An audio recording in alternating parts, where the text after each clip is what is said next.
everybody, so new review for you guys there. Check out the second installment in the Transformers War for Cybertron Trilogy, Earthrise. Back when Siege came out, I did make a video about it. I was a little bit late to the bandwagon, but I found myself really enjoying this Transformers show on Netflix, so I'm very grateful to Netflix for actually getting me a screener so I can talk about the second part of it, Earthrise, a little bit early for you guys, before it comes out on December 30th. Earthrise pretty much picks up right where Siege left off. It ended with most of the Autobots leaving Cybertron, so in this installment, they're dealing with the Ark marooned in space while having to contend against mercenaries, as well as a desperate Megatron as he attempts to save the Decepticons. Much like with Siege, I found myself really enjoying this installment. Earthrise, I feel, kind of gives us more of what we loved in that first installment, but doubles down on it, and I think it's even better in that sense. No time is wasted here as we're thrown right into the thick of the story. The Autobots and the Decepticons both have much higher stakes in this second installment, and I really think that the story is much more compelling in this as well. You can see the urgency building between both Optimus Prime and Megatron each episode, since almost every episode it seems there's a power struggle between who's actually winning in this war. Another standout element for me are the actual action scenes themselves, because I think they're really well done in this installment.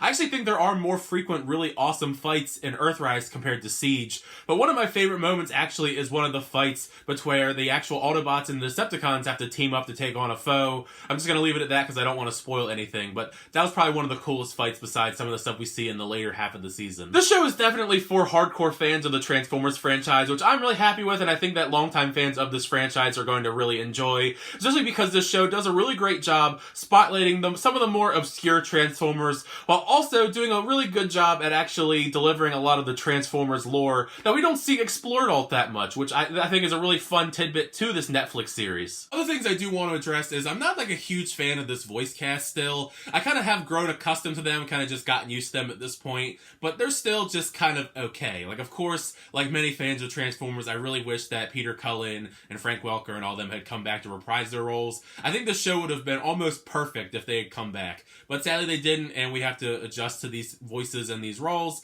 but they're fine, they're serviceable, not great to me, I don't hate them either. We're also introduced to the mercenary Transformers in this installment. They're neither Autobots or Decepticons. They're not really in it all that much. I wanted to see a lot more of them. I thought they were really interesting with the limited screen time that they did have, but they are, for the most part, kind of just recolors of existing Transformers. We did get a little hint of them last part with Sound Blaster, if I'm not mistaken. So they're kind of just recolors. I just wanted to see a lot more of them that we didn't really get in this. And I'm also not considering this a spoiler since he is a vital point of the trailer that was released for this. But Galvatron, yes, is in this installment of the War for Cybertron Trilogy, but don't expect him to be around a whole lot. He's not like a main focal point of the 6 episodes that we do get. It's kind of just like a one-off kind of thing. And it's really interesting the way that he is weaved into the story, because obviously in most iterations, Galvatron and Megatron aren't two separate entities. So I guess I'll just leave it at that. You'll have to find out the rest for yourself when you watch the series, but Galvatron was cool. I mean, we all love Galvatron here and Megatron, but it's not the same typical Megatron, Galvatron kind of stuff that you expect from a lot of the lore that we've gotten in the past. With how much I enjoyed Earthrise, I'm extremely excited for the next installment in the War for Cybertron trilogy, especially because of what's teased at the very end of the last episode of this installment.